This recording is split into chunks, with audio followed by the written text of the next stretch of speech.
wind so big? Jim says when an eagle circles like that, he's either looking for food or he's close to home. There's sure no food around here.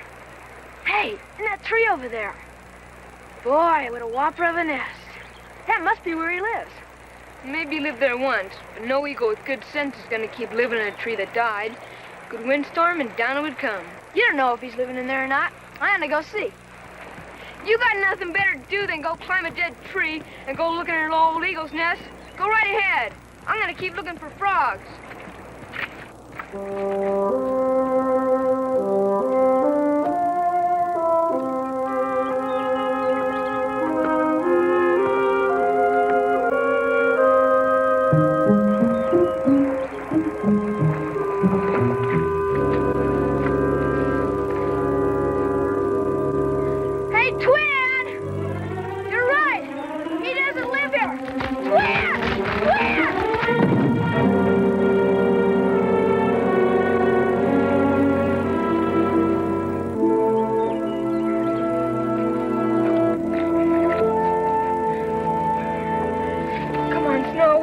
Faster than we've ever ran in our born days. We gotta find Clayton fast.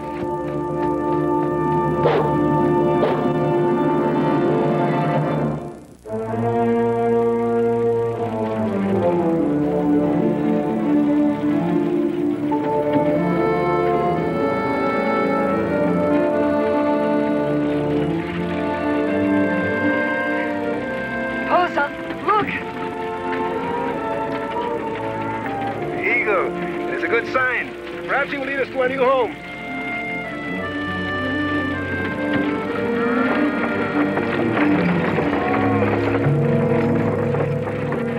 What is it, my husband? A fallen tree. Is that not a body beneath it? It is too far to be sure.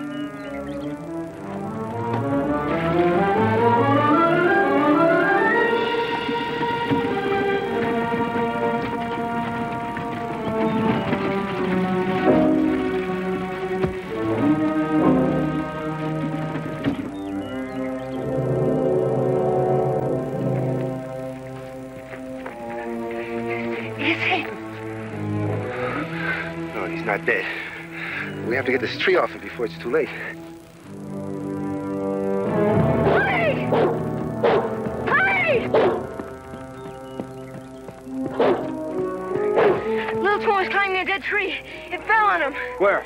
Down where the creek narrows. It was an awful big tree. It was right on top of him. I couldn't budge it. Come on.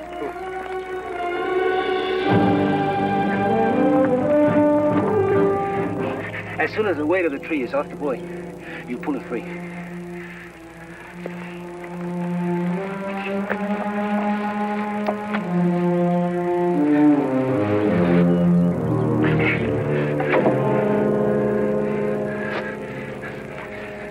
Perhaps if you get a wet rag for his head. You'll awaken a little bit. The danger's over.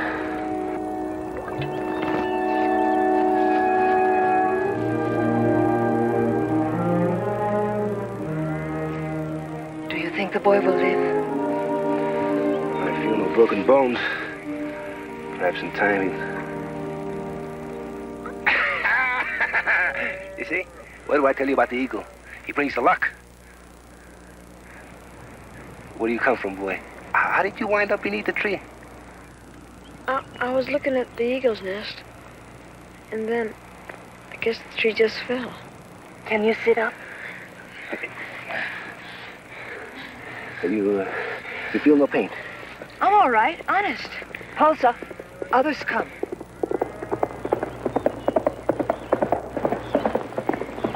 Stop it, Snow. Baths don't come to Saturday. Twin, are you all right? I'm all right. You must be as strong as a giant to lift that tree off a twin. Well, sometimes a bull can take the place of such a giant. Well, thank you. Boy's in trouble. What is a man to do? My name's Clayton Monroe. These are my brothers. And the beautiful white one?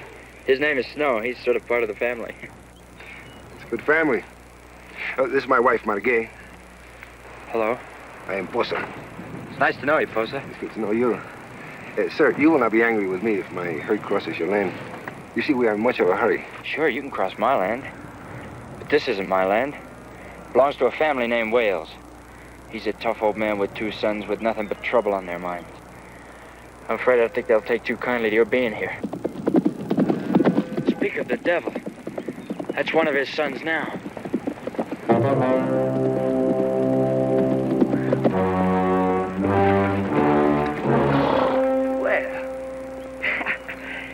Now, don't we have ourselves an interesting group here? A nest, eh? And I can't rightly say what you all are. What do you want here, Billy Dan? You bring them cattle here, mister? Well, that was a mistake. I don't understand you, sir. You coming up from the southeast, that right? Yes? Well, word just came up this morning on wagon freight that all the cattle in that part of the country's been plagued by black leg. Believe me, my cattle burst with good health. You see for yourself. I see a dozen or more cattle that are bringing death and destruction into our valley. And there's only one way to deal with that, mister. Kill them and burn them where they fall. What are you talking about? That's the trouble with you nesters, Monroe. You know about raising corn in a row of cabbage, but you ain't got no idea about the important things, especially out here. Black leg causes horses and cattle to sicken and die. Sometimes humans, too. But he just told you his herd is healthy. Now, what he told me and what is true ain't necessarily the same. Now, this'll all be over before you know it.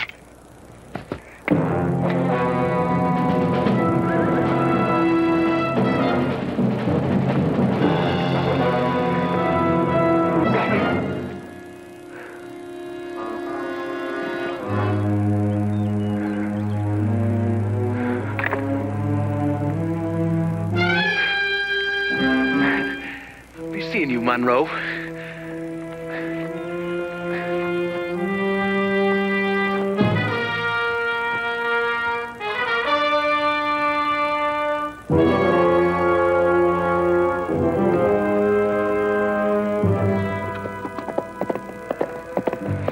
All right, let's get them cattle moving, and fast. We'll take them across the stream to my land. Billy Dan will be back, and he'll be back with help.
See that, Dalton?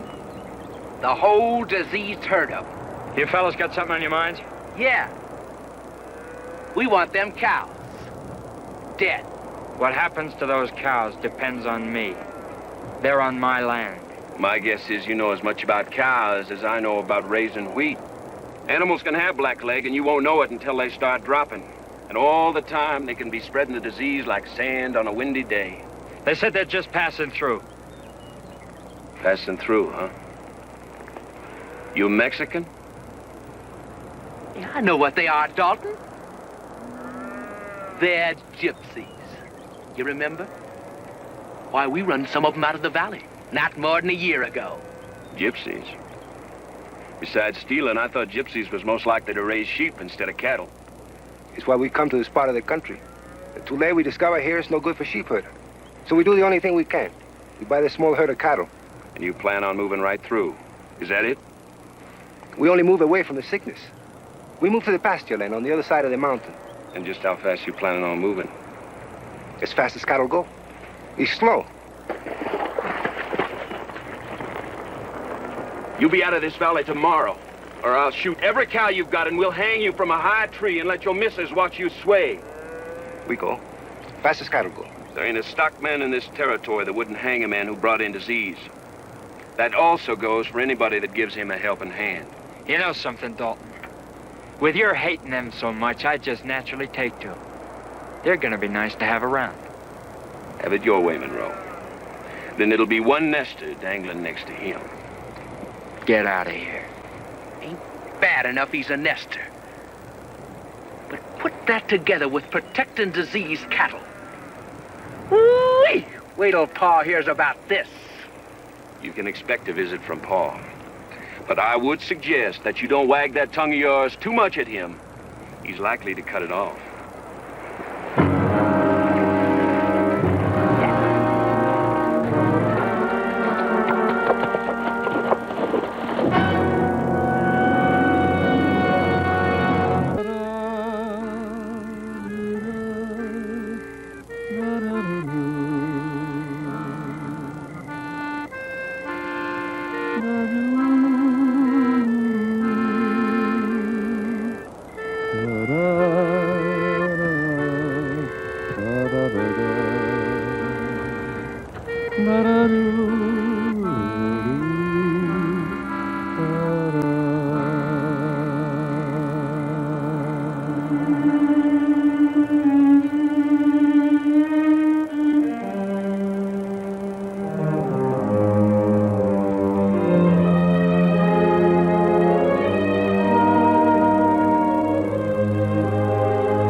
About my cattle?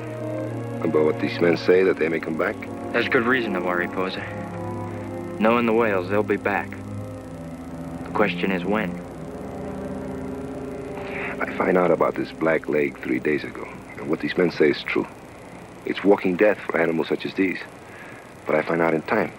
So my wife and I, we take our herd, head north in order to get away from the disease. These cattle, my friend, like your land, your family, your cabin, they're all we have. I would not risk another man's herd to protect my own.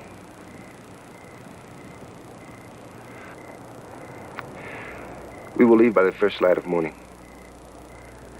I don't feel bad. I understand it's the word of one man against the word of two. When it comes to your word against the whales, there's no question of doubt in my mind as to who to believe. You and your wife are both welcome to stay here, Poser.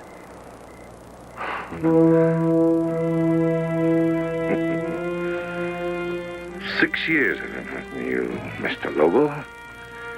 Thought you were smart, huh? Not as smart as old Barney. Pa! You finally got that Lobo! Sure I did. I said I would, didn't I? Good thing, too. Wolves do more damage than anything. Yeah. They tell a lot of stories about them wolves, don't they, Pa? Mostly true, too, huh? Oh, yeah. Well, they tell about one named Black Wolf down New Mexico. He done a lot of damage before they finally got him. You told us that story before, Pa. You being disrespectful, boy? No, Pa. I wouldn't. It's just that me and Billy Dan got something to tell you. It's time for washing up. Supper. I'll listen after that's done. Sure is one big wolf, Pa. How'd you get him? Poison on a dead rabbit. Tomorrow we'll all go out. I know just where the lair is. We'll get the rest of them. Now, first thing in the morning, I want you boys to go out and get some rabbits. But don't touch it with your hands. We got more important things to do, Paul. Such as? That nester down a valley named Monroe, he's got a bunch of diseased cattle there. What kind of disease? Black leg, Pa. And he's given aid and comfort to that gypsy down there who owns them. He seemed to take to him pretty kindly, Paul. They have got blackleg. You know how that can spread, could wipe out all our Mustangs. He does have a diseased herd down there. Hanging will be too good for him. He's in for more trouble than all the plagues of Egypt.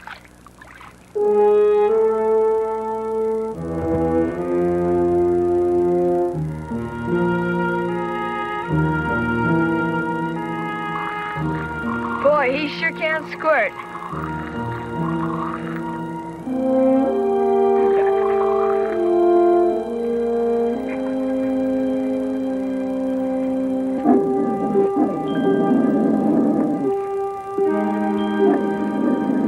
What's the matter, Snow? You smell trouble?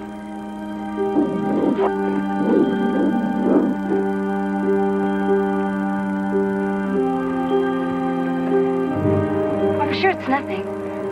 The doggy's just restless. Would you like some more coffee? No, thank you. Aren't you going to play anymore? No, it is late. We got a wagon. We get up early while it's still dark. Thank you for your much kindness.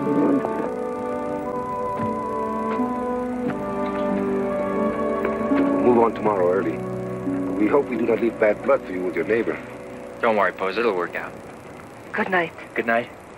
Good night, Clayton. Good night, Posa. Oh.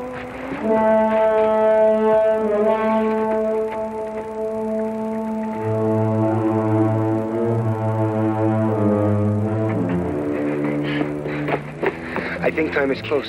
Is it a first? No, there was another, but he dies when born. We have to get her to someone who can help her. You have a doctor? No, there isn't a doctor for 100 miles. Not far from here, there's a town called Paradox. There's a midwife there. Posa, help me get the team.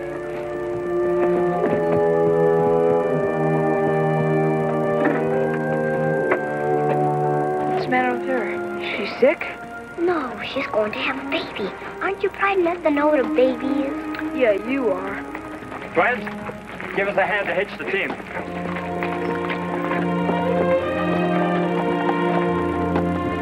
I'll be all right. I'm no trouble. It's no trouble. No trouble at all. The time will come for you, my child. It's beautiful time. The pain, it goes and is forgotten. But the happiness stays with you forever. Paradox is northeast of here. Once you cross the ravine, you can come across a little trail. That'll take you to the river. Just follow that into Paradox. Don't worry about your cattle, Posa. I'll be glad to take care of them for you. It's much trouble. Perhaps even much danger. Well, trouble and danger is something you learn to live with out here. Otherwise, you don't survive. How can I thank you? By bringing back a good, healthy baby for us all to see. Your wife's comfortable now. Thank you. We'll see you in a few days. Have a party for the baby. Goodbye. Bye. Elsa!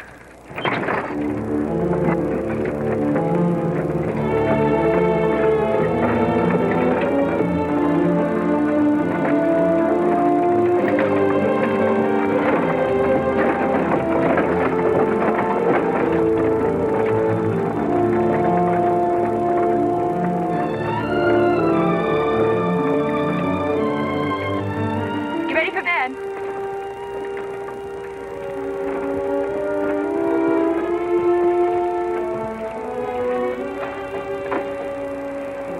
Penny for your thoughts. I was just thinking about taking care of his cattle. Well, at least you have your first chance of being a cattleman. Yeah. I don't blame you for being on edge. Those whales. It's hard to feel easy with them around. Those cattle are going to mean trouble, all right, if the whales decide to come back. Maybe we made a mistake. But what else could I do, Cat? After all, his wife having a baby and all. You're right. It was the only thing you could do.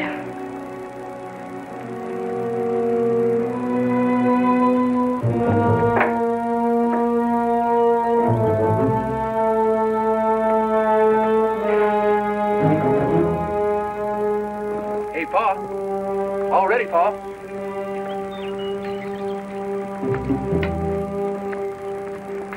Paul? Hey, we going now, Paul? Paul?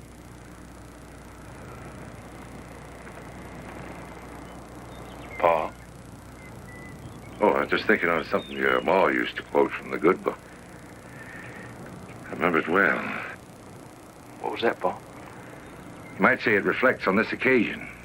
Went something like this.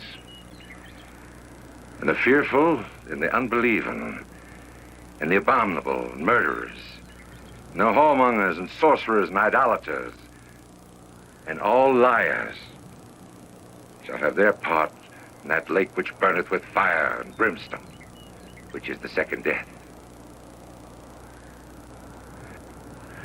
All right, let's go see if the nester is harboring a herd of diseased cows. Oh, boy.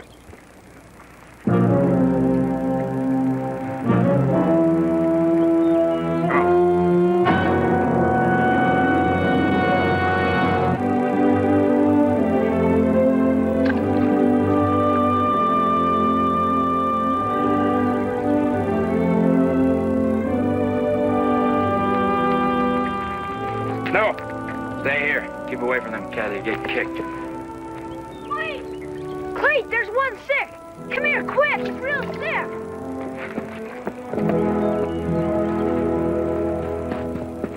Clayt, he's sick. He's doing funny things.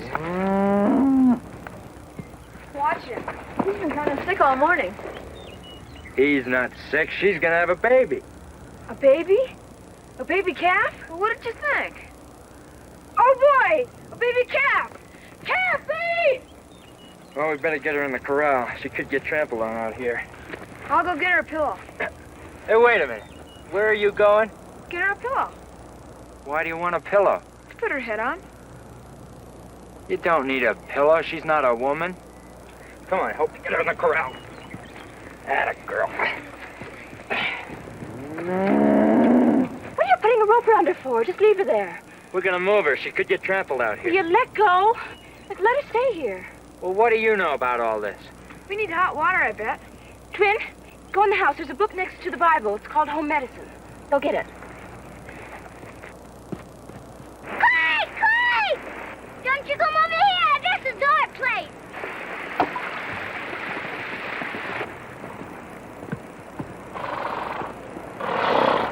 We told you, Paul. Well, what can I do for you? Paul wanted to come calling. Monroe, you're nursing some mighty unpopular cattle. If they're on my land, they'll stay on my land as long as I want them to. Well, now, that statement don't strike me as too much favor. Mr. Wales, you got no call objecting to these cattle. They're not bothering you. Bothering me? Cattle coming from diseased herds, just about dying themselves, carrying disease so as to plague this whole valley, and you say no bother? But this herd is healthy. Now, you listen to me, boy. For more years than you can count, I've been raising horses in this valley. And if you think I'm going to let you and your stubbornness destroy all that by having them cows stay here and spread disease... We're only keeping them for a little while. The owner's wife's having a baby. When they return, they'll take the cattle away. Well, why did you have to say that? Well, it's true, isn't it? Are you just trying to start trouble? Oh, this nester's got a lot to learn about respect for you. Maybe it's time I started to teach him. Them cattle will spook off his land mighty easy. No need for that. They'll be ours to get to soon enough. What do you mean? Monroe, you got too many head of cattle for your corral. And since you don't have no fences, how you planning to keep them from straying? I'll keep them. We can shoot them cattle from right here. Put that gun in your boot and keep your mouth shut. That is, as long as them cows stay on this side of the creek. Monroe, this creek is a deadline. You figure that out? Anything crosses it is dead. That clear? That's clear. Now, if you want to poison your land with disease, maybe kill your own family, that's your decision. But if even one of them cows sets foot on the other side of the creek, I'll kill it. Now, do you hear me? Yeah, I heard.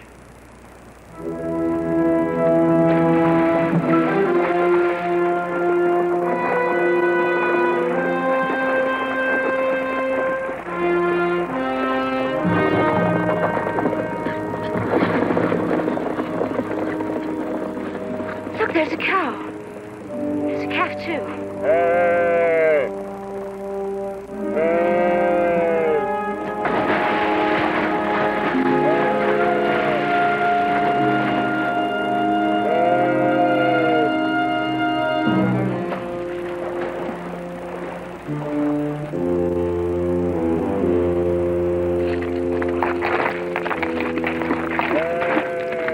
Oh, listen.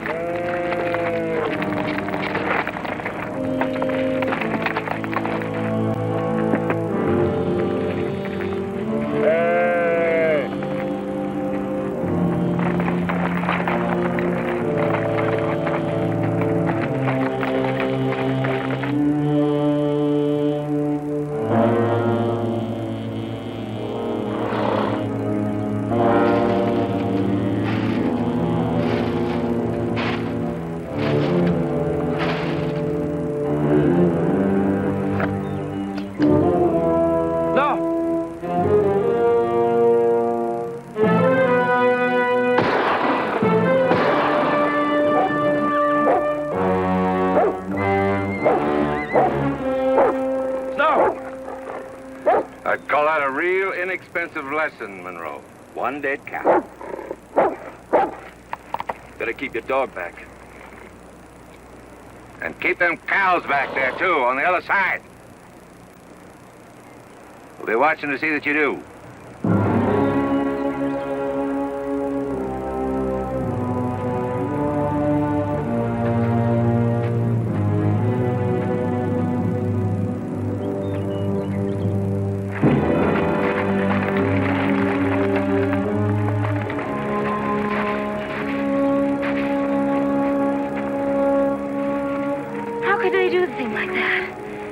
Shooting it for nothing.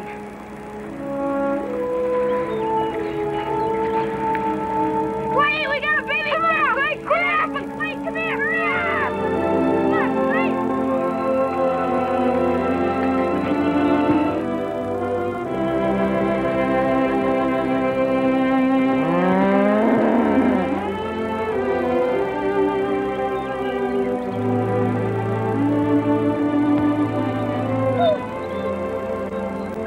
She did it without a book. Yeah, and without hot water. Well, good. Now she can nurse both calves. Jeff, have you forgotten what we learned back on the farm in Illinois? Most cows won't nurse another calf. She's likely to hurt the little one. What are we going to do? We can't let her starve. Oh, just have to figure out some other way of feeding her.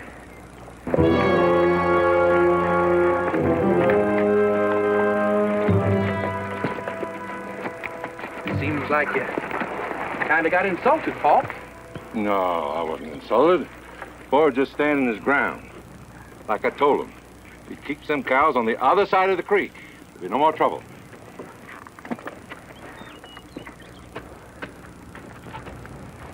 You know something, Dalton? Paul gets older. Paul gets softer. Still, maybe he's right. Them cows did look pretty healthy to me. Talk about somebody getting soft. You gonna lay down and play dead after what that nester did to you? I didn't say I was, did I?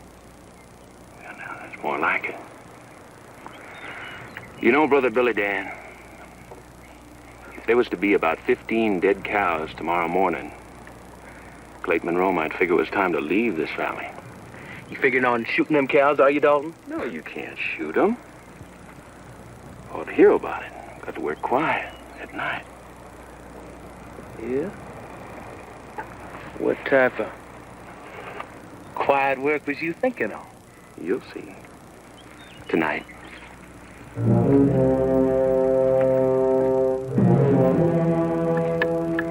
Dump this all on the table.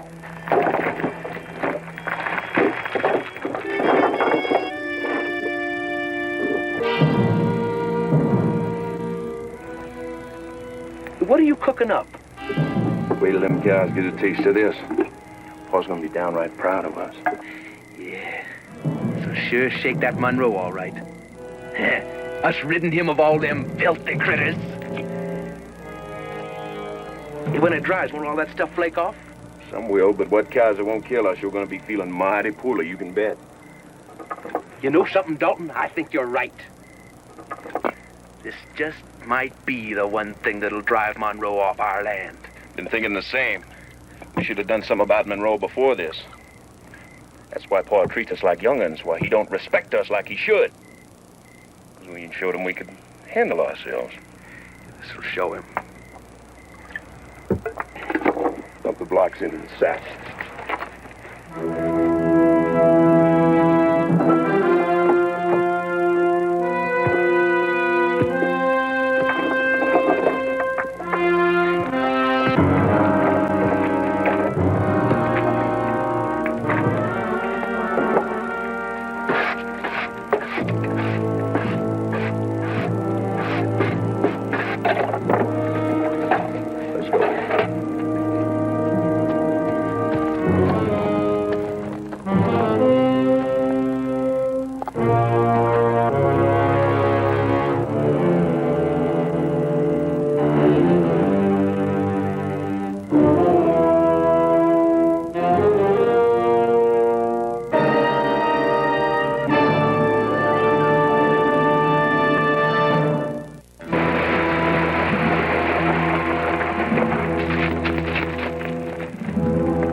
Fall back! Almost got you back there. Yeah, thanks for all your help. Let's go. Good boy. We didn't get him, but then they didn't scatter the cattle either. Come on. Come on.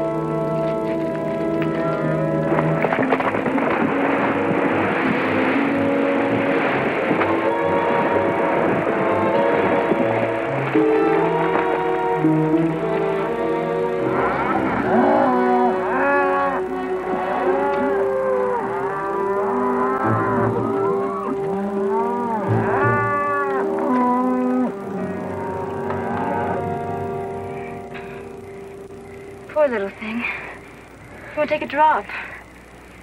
Here, it's good.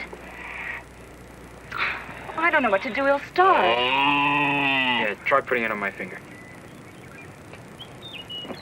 Wait, they're getting sick. They're laying down funny. You mean another one's having a baby? No, lots are laying down. They're licking salt blocks. They're licking what? Come on and see.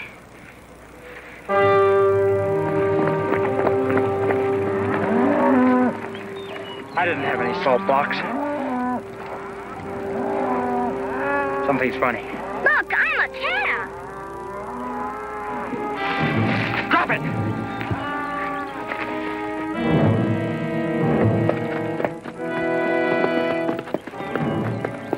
Cat, Amy was licking a salt block. Some of the cows are getting sick. I think it has poison on it. What? Somebody was putting salt blocks out. Oh, no. I don't think she got much in her. Take her inside, give her some soapy water or something to make her throw up. Then give her a good dose of castor oil. Come inside with me. You come and help Twin. No, sister, please, no castor oil. It's for your own good. Now, come on. I don't want any. I won't be a cat anymore. I promise, sister, I promise. Let's go get every one of those salt blocks. We'll put them in the shed and cover them up good. Come on. I can't understand it. One of the best horses I ever had.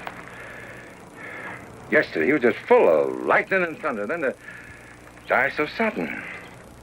You don't make no good sense, Pa. Be ashamed to lose a good animal like that. Most likely he picked up that black leg from them cattle that Nestor's been keeping. That horse didn't show one sign of black leg yesterday, so he couldn't have died so quick. Maybe them cattle got a real bad case of black leg, a kind that kills faster than most. Let me tell you something, Dalton. Something I had no intention of telling that Monroe boy. I had a good look at them cattle when we was down there. I can spot a black-legged cow a mile away with its hide burned off. They've been on the trail too long not to show some sickness. You saying you ain't planning on killing the stock? No, I ain't. If they showed any disease, you think I gone so soft I wouldn't have waited right in then and there and killed them? Get rid of the horse.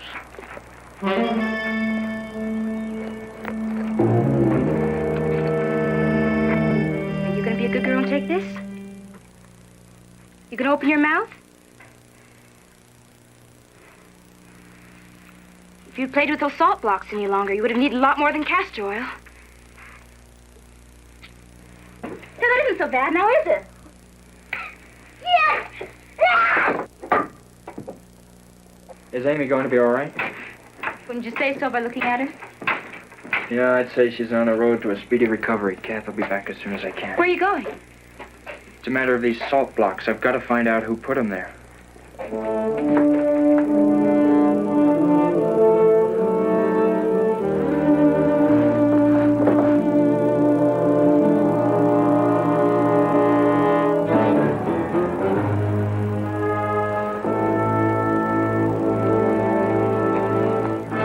You got some reason for trespassing, Monroe? Yeah, I come here to borrow some. Oh, well, what would you like to borrow? Some poison? We haven't got any. Oh, what'd you do? Use it all up? Now, how would we use it all up? Maybe you put it on these salt blocks. Now, I wouldn't do a thing like that. That's where you're wrong, Billy Dan. That's just the kind of dirty trick you would play.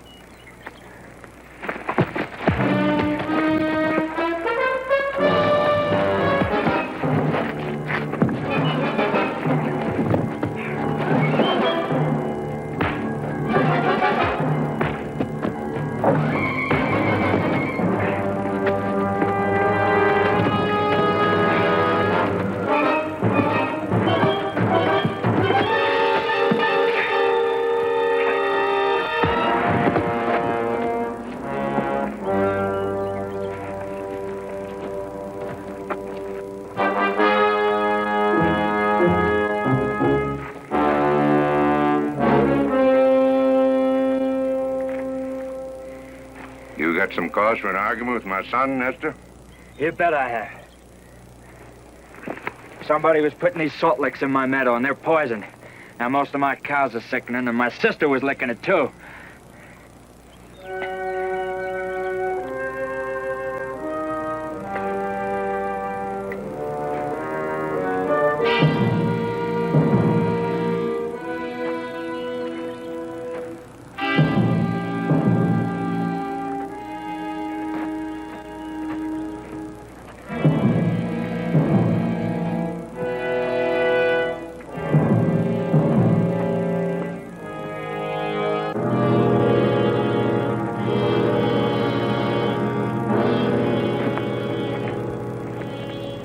Dalton, wouldn't you say this explains what happened to that horse of mine?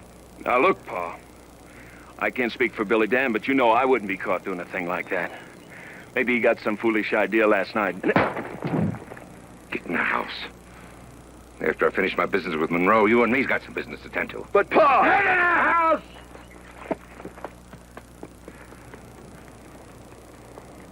Your sister gonna be all right? Yeah, she'll be all right. It's a sad day when I gotta face up to the fact that a whales could be part of something like this. Mind you, Nestor, you still ain't welcome in this valley. But when I chase you out, it won't be like this. You still have to pay for any cattle that die. Oh, no. Don't you ask me to pay for your stupidity. You had no business taking them in the first place for that foreigner. They die. Just remember, it could have been you. Now get on your horse and ride out. You're trespassing.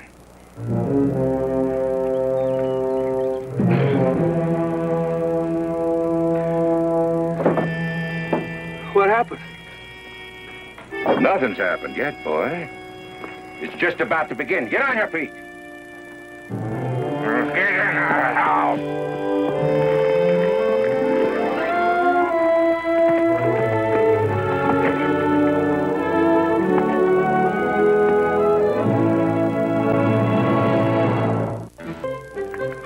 No, for a while, we were pretty worried. We had 7 cows sick. I had to take castor oil. I love blueberry muffins. I picked the blueberries.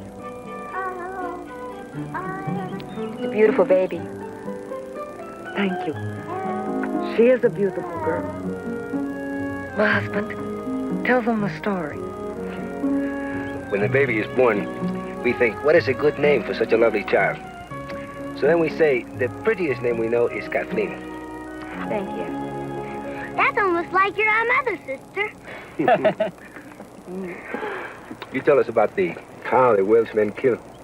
The calf, she must have died from lack of food. No, she didn't. Look. The goat skin. Cows are not so dumb like I think. Even they take to it. As long as it contains milk instead of wine. You were in such a hurry, you left it behind. I thought I could put it to good use. I wonder if castor oil would taste better coming out of a thing like that. You're gonna... Oh, great, you're going to play. Play the song you played last time. All right.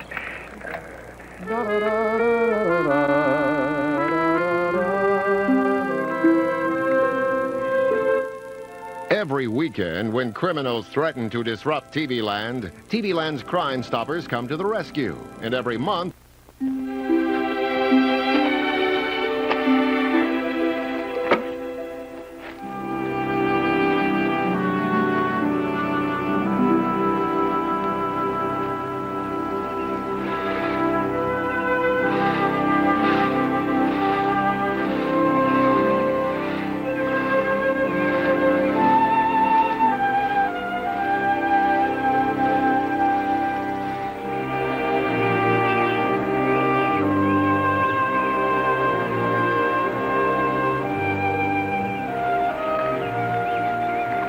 How about it, Ryan?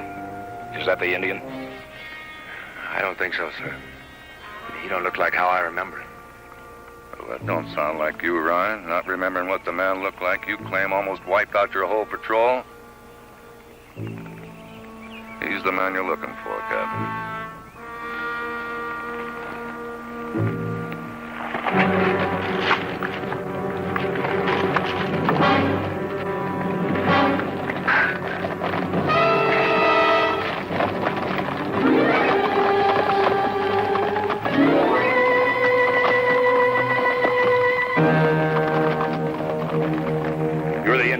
Buffalo, Lance? You haven't got a chance, Buffalo. You better give up. I'm placing you under military arrest for murder.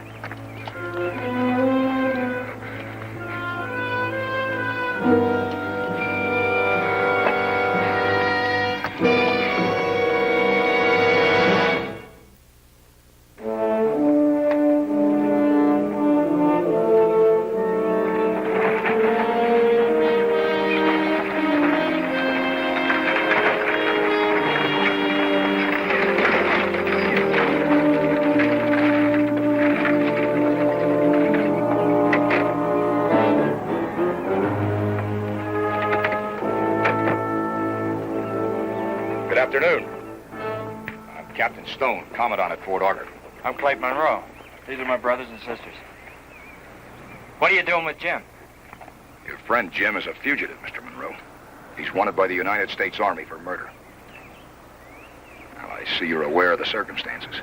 You mean about Jim having to kill an Army corporal?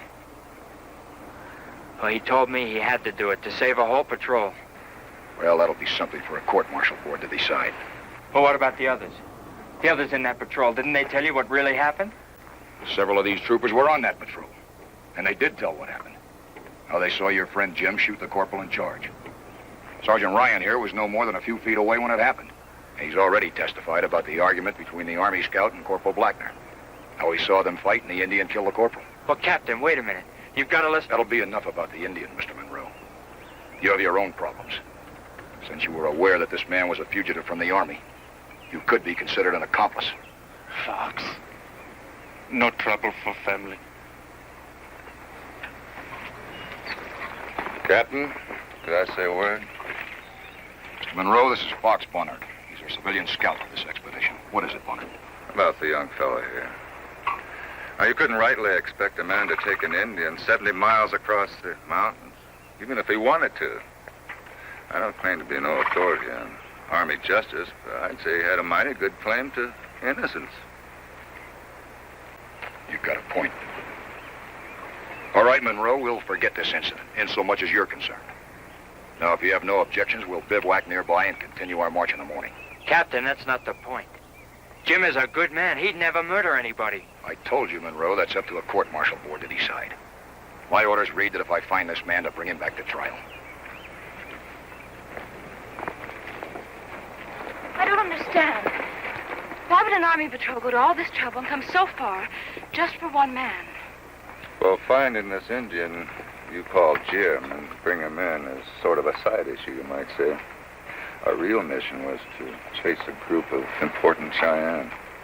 However, up to now, things haven't worked out quite the way we planned. Now, there was a fight, and we lost some men, so we came up here where we could get some rest and regroup our forces. What I want to know is how Captain Stone knew that Jim would be up here. Well, I'm afraid that's on my account. You see, him and me date back as friends for a mighty long time. You're his friend? And you do this to him? When a man takes money from the Army, there's a loyalty that goes along with it. And there ain't nobody more sadder than I am about it, boy.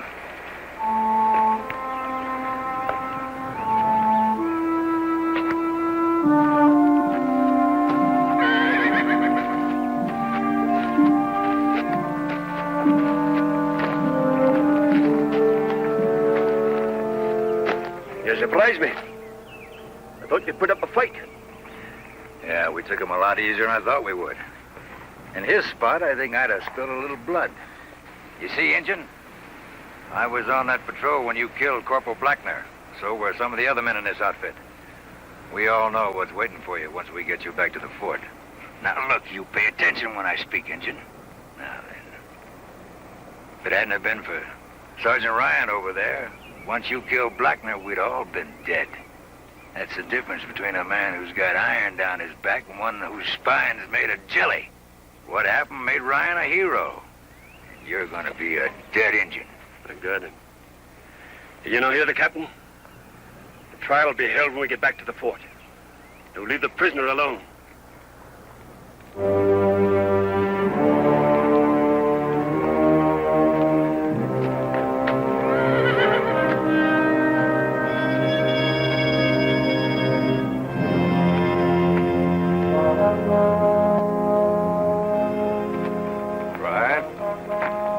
spread that gloom all over your face? Yeah, I was just feeling sorry for you. Must hurt a little. A man puts a noose around the neck of a good friend. Oh, it hurts. But I did what I had to do. What about you, Ryan? What made you so scared to identify the Indian?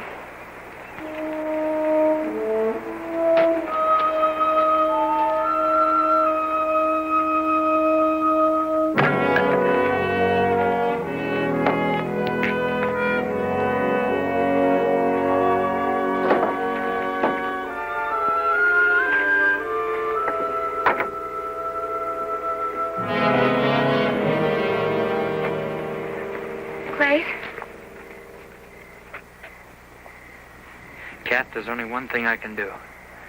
I've got to go to the fort with them and testify for him.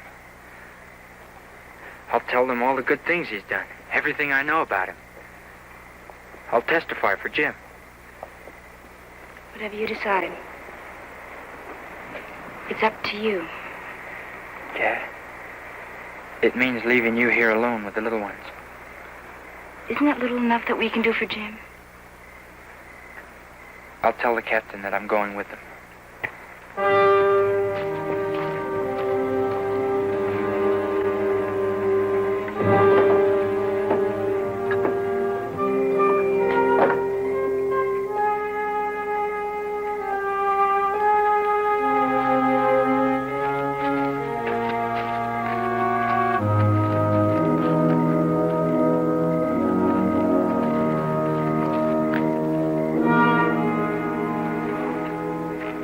Absolutely not, Mr. Monroe. This is a military patrol on an official and possibly dangerous assignment. Have you thought of the chances of not getting to Fort Auger or not getting back? What about the responsibilities to your family? That's my responsibility, Captain, not yours. Let me tell you something, Monroe. There are bands of renegade Indians running all over this country between here and Fort Auger. But most especially, there's that bunch of Cheyenne we met up with before we got here. We admire your spirit, son. Like the captain says, it's going to be a mighty risky trip. I don't care. I'm going to the fort and I'm going to testify for Jim. Oh, Captain, if I could make a suggestion, maybe we could get around the book. Since we sent Dan Dupre back with that dispatch to Fetterman, I'm short-handed. I could use an assistant scout. This boy up against the Cheyenne? You're slipping, Barnard. I think you could help. Absolutely not.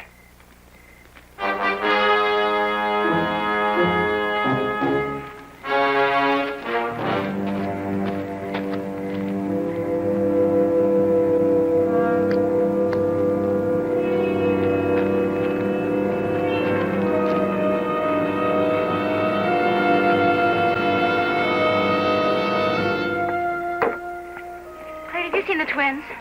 No, I haven't. Their horses are over there, Jim. Run, get one.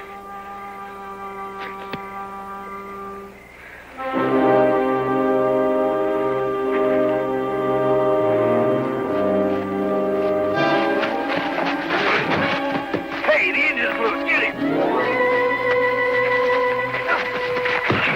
Why is he going right into him? It's like he don't want to escape. No! Stop! Don't hit him! Don't hurt Jim! Truth! It's the truth!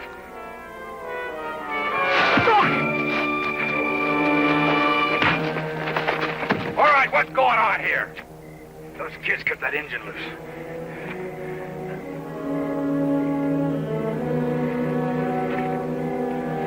Tie him up again. Mr. Monroe, I suggest you discipline your brothers.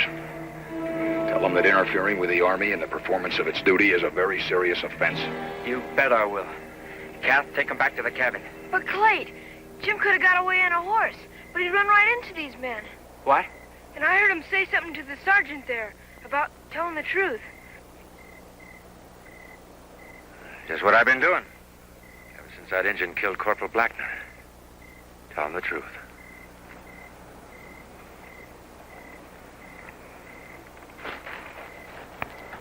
All right, all you men, back to your posts. Are you just going to leave it at that? I told you, Monroe, the court-martial will be at the fort. Monroe,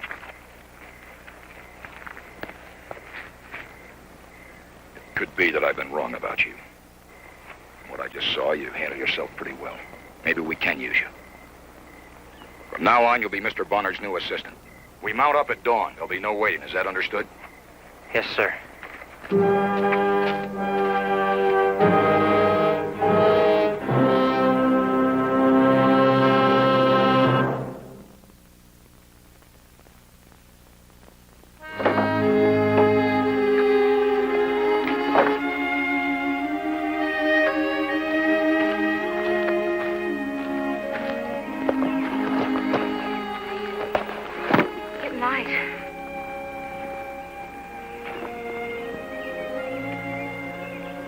Remember how it used to be?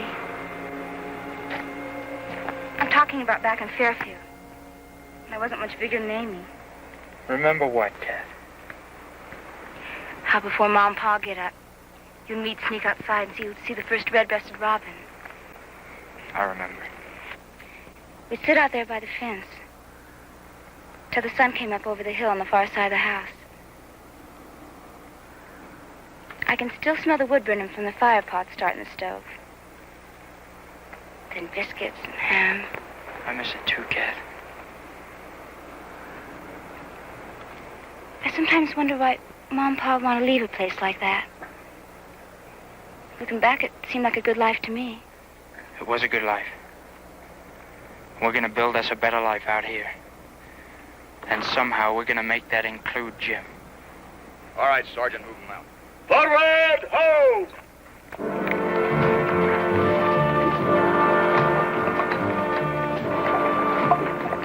Hurry back.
Laddie. Sorry about last night. You find all kinds in the army.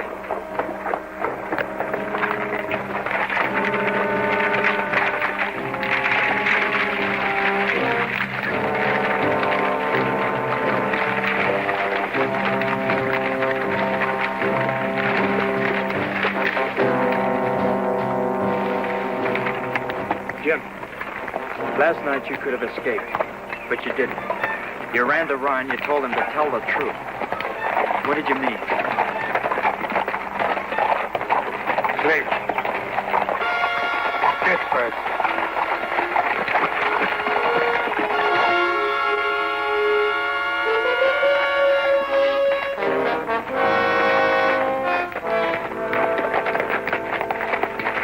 Fox, look. Yeah, it's nothing much. Maybe an elk cap down, something like that. Well, Jim's acting like he senses something. Better ride out and take a look then. Mind if I come? Good job now, boy. Now stay away.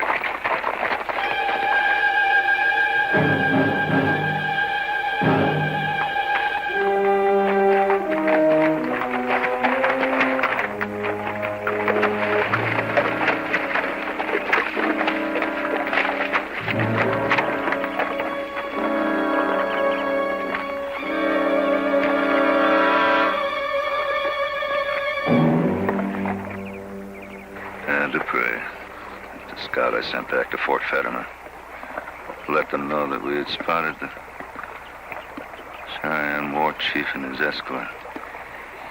I've never seen anything like that before. It's because you never run into an important Cheyenne war party before, boy. You don't play games. Whatever they intend to do, they plan on seeing it done. Well, there's nothing we can do here. Move out and find the captain. This is something he's got to see.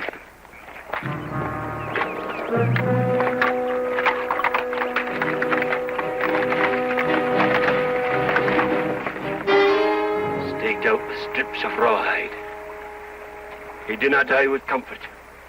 One thing's sure. That Cheyenne war chief and his escort are still around here. Our fight with them didn't make them turn back. Aye. They're out there. I can feel it like putting your hand on a hot stove. Some 15 or more of them and only 9 of us. And no help coming since our message near got back to Fort Fetterman. What do you think, Fox? I can't tell from this. I got to go look. This didn't happen too long ago. They must have tortured them for a wheel. What do we do now, Captain? Our orders were to contact and apprehend that Cheyenne war chief. We were unsuccessful the first time. We won't be this time. Mr. Bonner, move out and see what you can find. Right.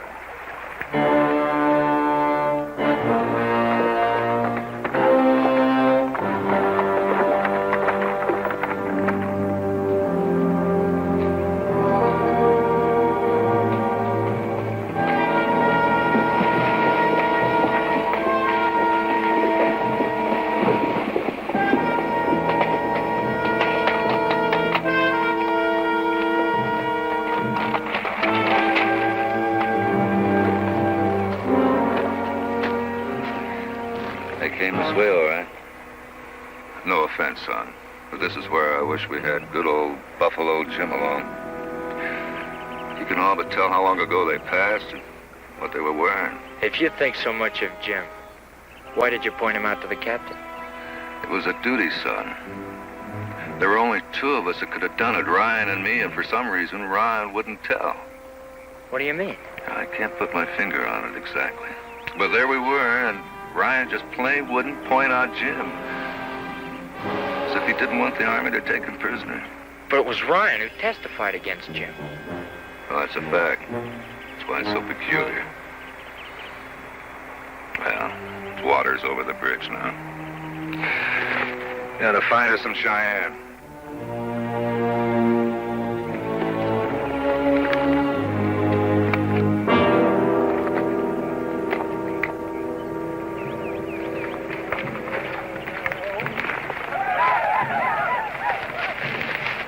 We're getting close. I'll leave the horses here.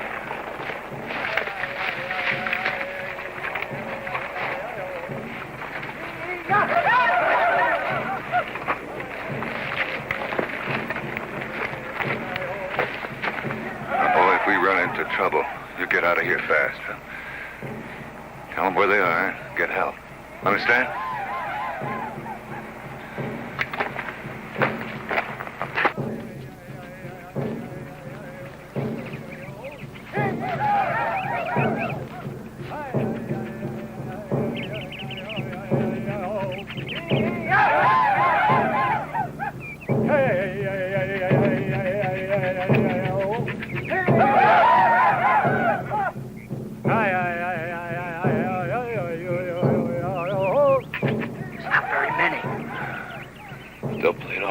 Son.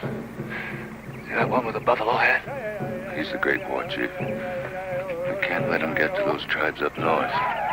He speaks for too many Indian nations. What's he doing with those arrows? Well, they're sacred, powerful medicine. That's what they're doing now. China. It's supposed to assure victory. Without them, the Cheyennes are not likely to fight.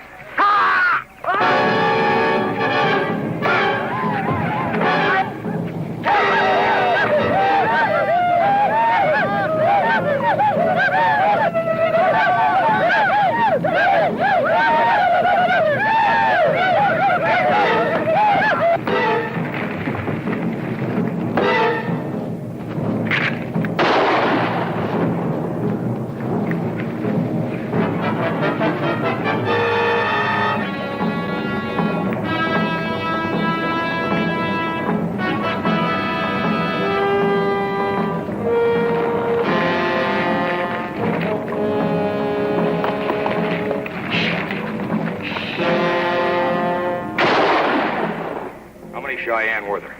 About 15. Fox says they're protecting a war chief named Buffalo Hat. Move out.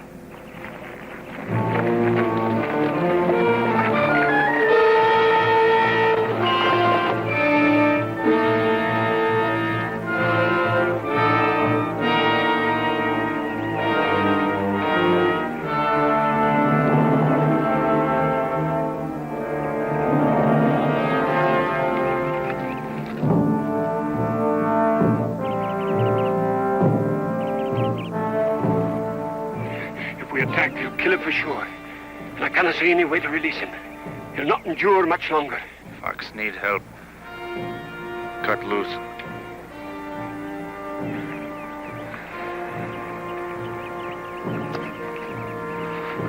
Knife.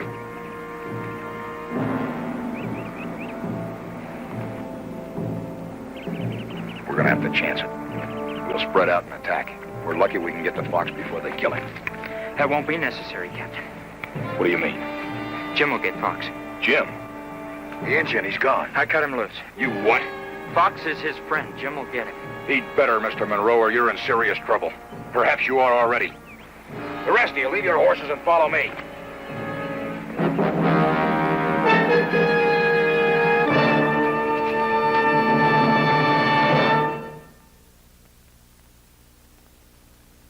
The Monroes will continue following station identification.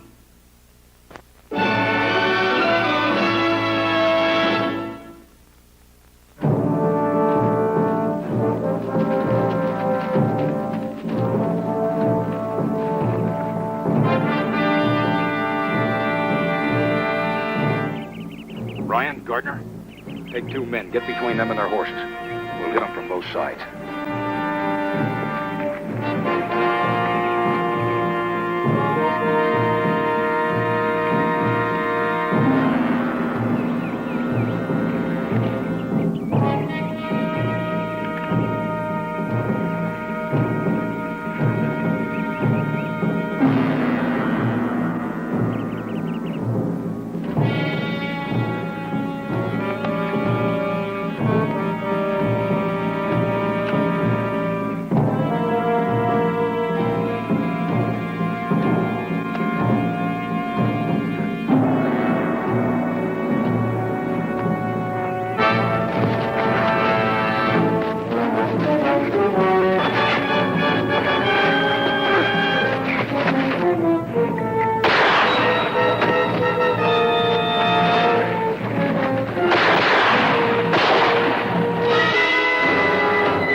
Does that look like a man who would kill an army corporal without good cause? There are things more immediate than discussing your friend's character, Mr. Monroe. Out of nick of time.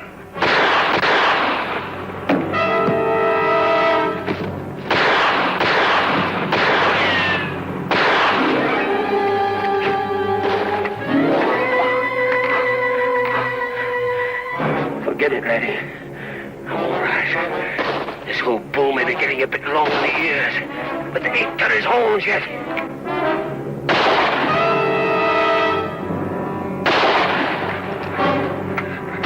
Captain! I use gun.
chase, Captain? On what, Ryan? The horses are back in the ravine. Any casualties in your group? No, sir. You all right, Duncan? Aye, sir. Barmaid in Glasgow hit me harder than this. I'd have had a war club in my skull if it hadn't been for the engine. Ever since you killed Corporal Blackner, I've had a big hate going for you. Now I figure I owe you something. You'd make a good soldier, Mr. Monroe. I figure we owe you both something. You can pay us off right now, Captain. Let Jim go. You can say he was missing in action. But he isn't. Maybe that's too bad. He had the chance, but he didn't. Captain, he saved my life. And mine. He's also wanted by the Army for murder. You know my orders.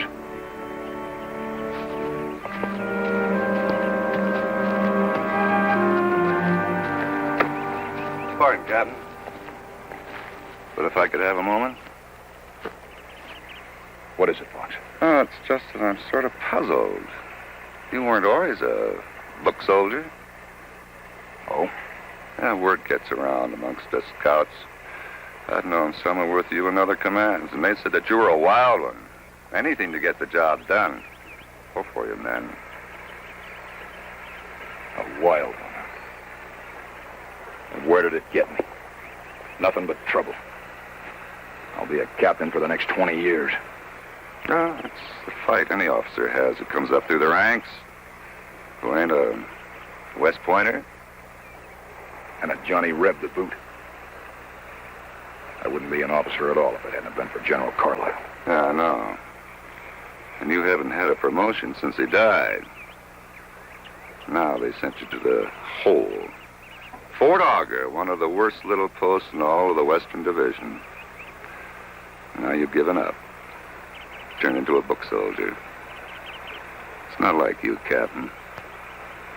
Do you really think it'll earn you a promotion? That's none of your business, Fox.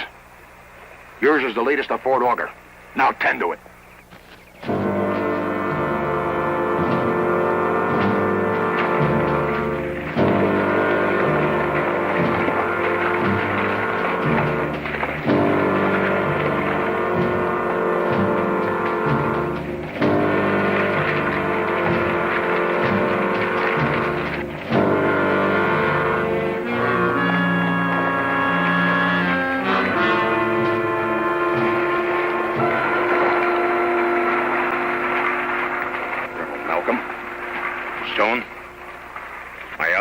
Spotted your patrol. A message arrived at Fort Fetterman several days ago. Seems that you were way off schedule in your chase for the Cheyenne. I presume that your patrol had been destroyed. I was just bringing over your replacement. Well, I'm flattered, Colonel. 5 officers to take over the responsibilities of 1 captain. I was referring to Captain Chamberlain. These other 4 officers are members of General Layton's review board. They're inspecting the forts in this area, Captain. I see.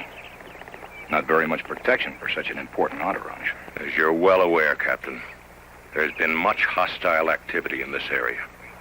These were all the men that I could spare. And now back to your mission, Captain. What happened? We made contact with the Cheyenne. Sustained light casualties. And then? We regrouped up in the Teton country. And we continued our pursuit and made contact again. And what about Chief Buffalo Hat? He's dead, sir. And the medicine arrows? One of the braves that got away took them with him. Then you only accomplished half your mission, Captain. Perhaps a little more than half, Colonel.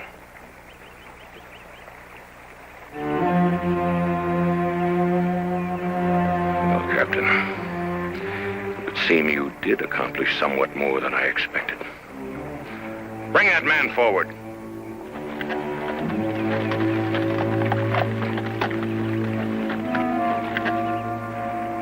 Why is it some of them never learn? The Army feeds them, houses them, pays them, and trusts them.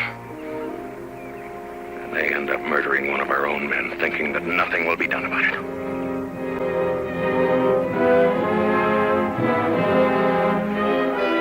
What were your intentions, Captain? Take him back to the fort for court-martial as I was ordered, sir. The fort is still a day's ride away. The court-martial shall be held here. Will a day's ride make that much difference? Back at the fort, there are facilities for the prisoner and the proper elements to... Have we not the proper elements here, Captain?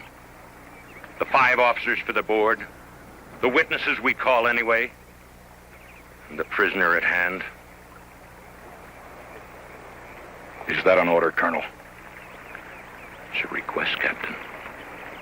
The court-martial shall be held tomorrow morning. In the past, you've been known to ignore many requests of your superiors. And that's why you're in command of that fort called the Hole. My point is, I would consider my request quite seriously, Captain. And get your men cleaned up. They're a disgrace to the Army.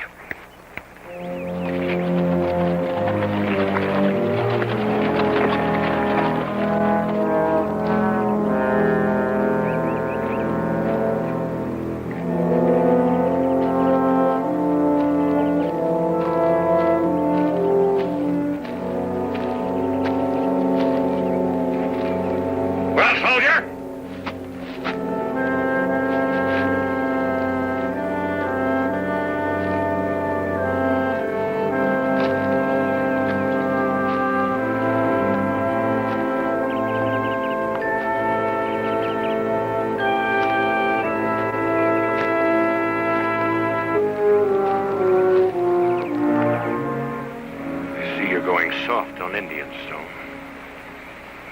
Don't you realize if we don't give that prisoner harsh treatment, it'll be an open invitation to every Indian scout in the Army to bolt whenever he feels like it? That Indian colonel saved the lives of 2 of my best men.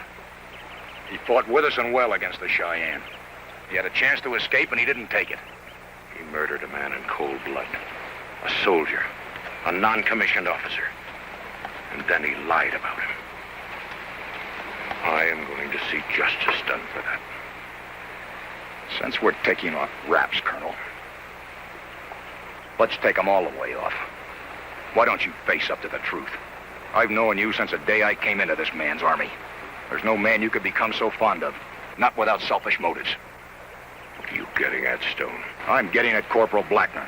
The dead Corporal Blackner who married your daughter against your wishes. Corporal Blackner you were trying to push to get through West Point so he'd be fit to become a part of your family. The same corporal who would have run if he thought his life was in danger. I believe that is the Indian story. That boy was no coward. And I won't have you or some Indian cutthroat maligning his name. This is very important to me, Captain Stone. And now you've made it important to me. That's why I'm volunteering my services to the Indian as defense counsel.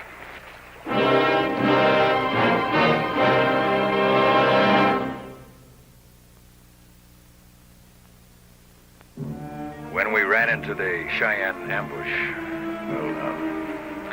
Lieutenant Crawford and Sergeant Kester were killed in the first skirmish, and they left Corporal Blackner in command. Well, we were pinned down in this arroyo, you see, and we knew that the next Cheyenne attack would wipe us out. Jim and the 2 corporals, Blackner and Ryan, pulled off to one side a little ways to talk it over.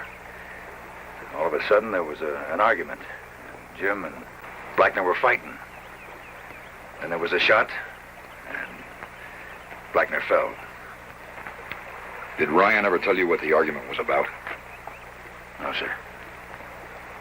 All right, what happened then?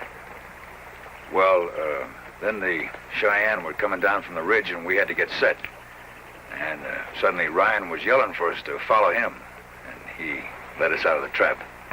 And you never saw Jim again? No, sir, not till we captured him. Would you say Corporal Blackner was a good soldier? Why,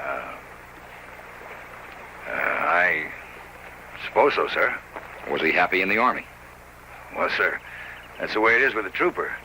Just ask him how he likes the Army, and it's just his plain bound duty to tell you he don't. Be more specific, Gardner. I was speaking of Corporal Blackner. No, sir, I can't rightly say I ever heard him say anything kindly of the Army.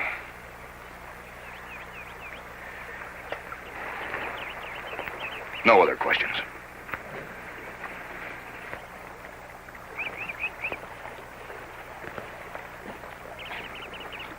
Court will recess 1/2 hour.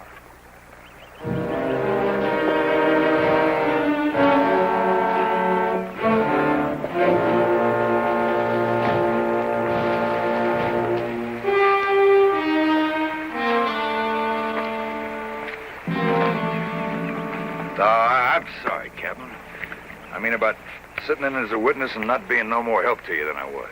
Doggone it, I owe that Injun something. Well, you know, getting to know him the way we did on the trail, it's just hard to believe that he would have killed Corporal Blackner without no reason. That's all right, Gardner. You did what you had to.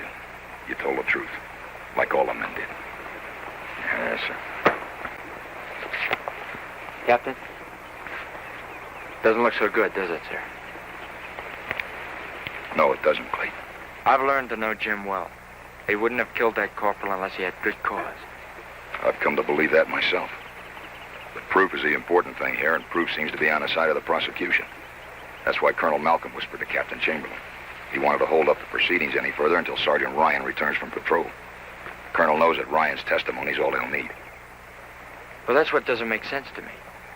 Fox Barnard told me that Ryan wouldn't identify Jim. He seemed to get mad because Barnard had. What else did Barnard say? Nothing. Except that he was sure that Ryan recognized Jim. Said that he and Ryan had known Jim for years. I didn't know that. Why would Ryan have done that? If he'd been telling the truth? That's just what I'm going to find out.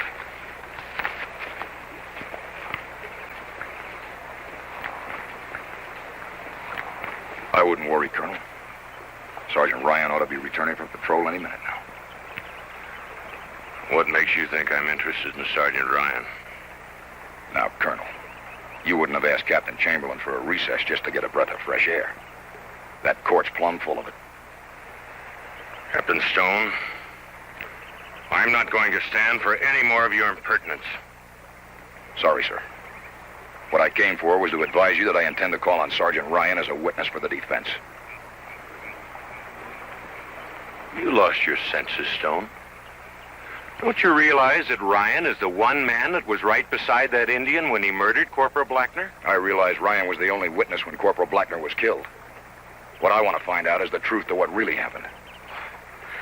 You expect this man to change his testimony? To lie for you? I said I was after the truth, Colonel. I think Ryan's been showing signs of a guilty conscience since we took the Indian into custody. I want to find out if I'm right. And if you're wrong? If I'm wrong, Colonel, you'll get your pound of flesh. You've been known to be wrong a number of times during your Army career, Captain. And this whole mission is no exception. First, you included a greenhorn boy in an Army unit. And you gave a gun to an Army prisoner. And now you're trying to turn this trial into a circus. Should I see fit to take this before a review board, Captain? Demanding trial without proper defense preparation? Ordering a recess when you're merely a spectator? You take this before a review board, Colonel, and they'll tell you the same as me. It's not a trial. It's a kangaroo court.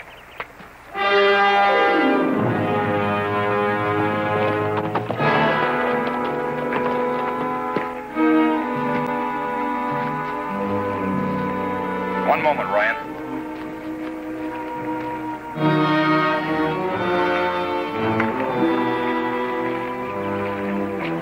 I'm ordering you to testify on the part of the defense. Me, sir? That's right. Everybody here knows what I have to say. Just the same, I'm going to ask you to take the stand.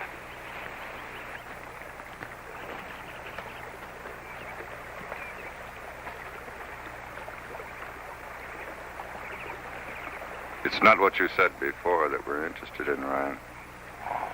This time we want you to tell the truth. What are you getting at? We'd all like to know why you wouldn't identify Jim.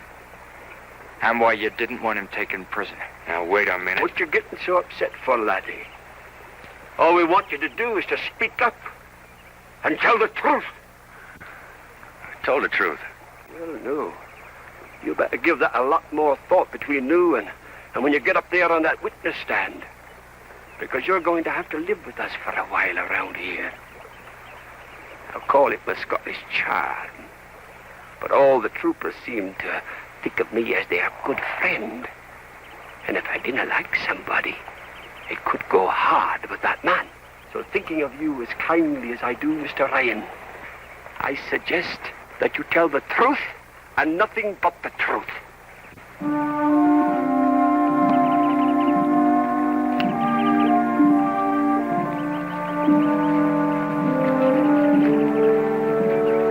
Then what were they arguing about, Sergeant, if not surrendering? I don't know. Must have been something personal. But you heard the argument. Some of it. And you don't know what it was about? No. I don't know. Sergeant, if Jim killed Corporal Blackner right in front of you for no good reason, why didn't you interfere? Why didn't you do anything? Why didn't you try to stop him? Well, the Cheyenne were ready to attack. I don't know. But you led the patrol out of the trap. How did you know the way? I just sort of found it. And Jim didn't direct you. But you didn't try to take Jim back. Bring him back to justice right then. No. There was a lot to do. Isn't it true, Sergeant, that you had no idea of bringing Jim back to justice? Especially once you got back and found yourself a hero? I don't understand, sir. Don't you, Sergeant? Isn't it true that after you led the patrol out of the trap, you were decorated for heroism? And only a short time later, because of your so-called bravery and good judgment, you were promoted to sergeant? Captain, Isn't it true you were and always have been known as a very ambitious man in the United States Army? Ambitious enough to have taken credit for the work other men have done? Back to the death of Corporal Blackner. Isn't it true that you conveniently forgot some of the things you heard in the argument between the defendant and Corporal Blackner? And because of that, a man is going to die? A man you know to be innocent? A real hero? You saw him save Corporal Gardner's life. You know he saved Mr. Bonard's. But now you're willing to let him die. Do you want to be known for your bravery, Ryan? Do you want to be a hero in your own right? Then look that man right in the eye. And this one time, tell the truth. Tell how if it hadn't been for him, you and all your friends, many of who are in this court right now, would be dead. Now is the time, Sergeant. Now is the time to show how brave you really are.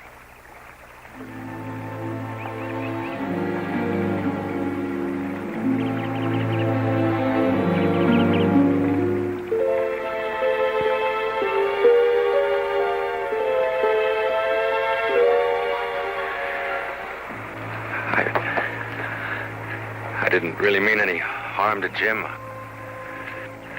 I mean, it all happened so fast. Corporal Blackner wanted to surrender our whole patrol to the Cheyenne. Jim trying to explain the Cheyenne took no prisoners. Corporal not listening. And he turned his gun on Jim. The scuffle. And the shot. Jim is the one who told me how to get the men out of there. And all of a sudden he was gone. I never thought anybody'd ever see him again. So when the whole post began talking about the bravery of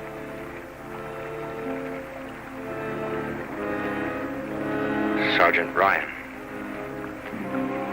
well, it grew that way.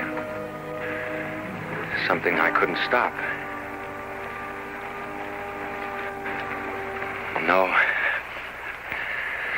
No, you were right, Captain.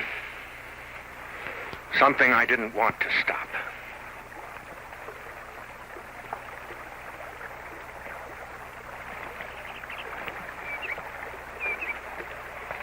That's all, gentlemen.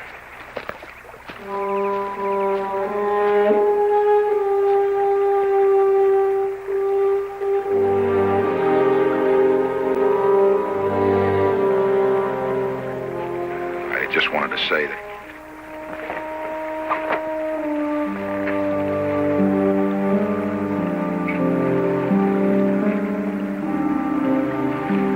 I'm afraid you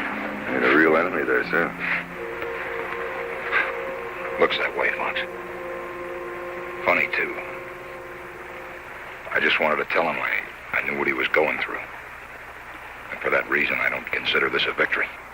Hatred can be a very thick wall, Captain. Often gets in the way of reason. And he won't listen. No, I guess not. You're wrong one way. For you, a victory was won today. Oh, I don't mean just by the trial alone, but my guess is that you finally learned that you're not the type of a man to go by the book.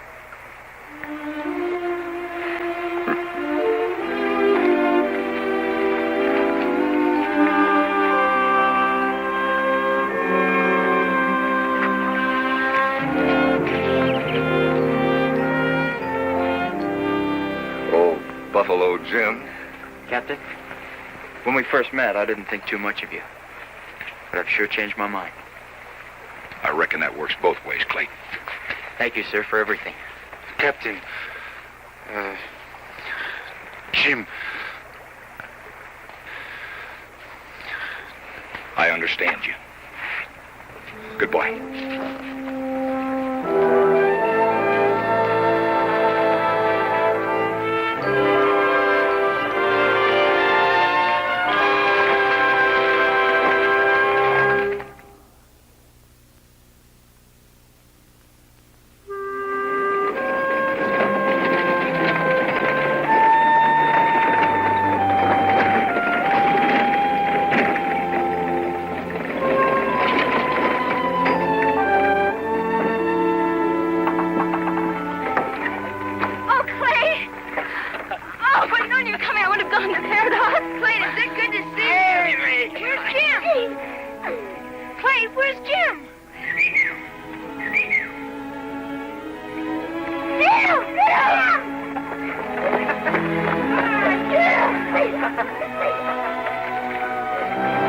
He's a free man now, Captain. No more murder charge hanging over his head.